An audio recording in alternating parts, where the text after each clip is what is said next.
ঈদের দিন বাসায় এসো, তোমার জন্য গোস্ত রাখবো। ঈদের দিন সবাই আদর করে, গোস্ত দেয়, কিন্তু বাকি দিনগুলা কেউ জানেও না আমরা কেমনে থাকি, কি খাই, কেমনে চলি।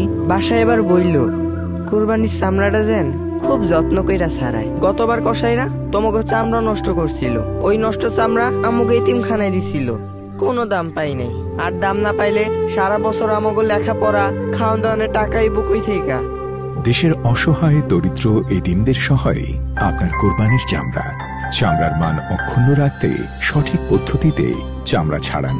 চামড়া আড়াআড়ি কাটার জন্য সুচালু মাথার ছুরি, চামড়া ছাড়ানোর জন্য বাঁকা মাথার ছুরি ব্যবহার করুন।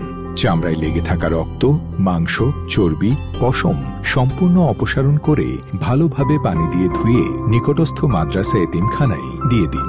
কুরবানির চামড়া মাদ্রাসা এতিমখানায় পৌঁছানো মাত্রই তাতে খুব ভালোভাবে লবণ মাখিয়ে সংরক্ষণের জন্য প্রস্তুত করুন। কুরবানির ৩-৪ ঘন্টার মধ্যেই লবণ মাখিয়ে ফেললে চামড়া দীর্ঘদিন সংরক্ষণ করা যায়, ফলে দামও ভালো পাওয়া যায়। চামড়ার গুণাগুণ রক্ষা করতে এবছর সরকার মাদ্রাসা এতিমখানায় বিনামূল্যে লবণ সরবরাহ করবে। কুরবানির চামড়া এবার হাসি ফোটাবে সবার মুখে, আর চামড়াজাত পণ্য অর্থনীতিকে দিবে নতুন গতি।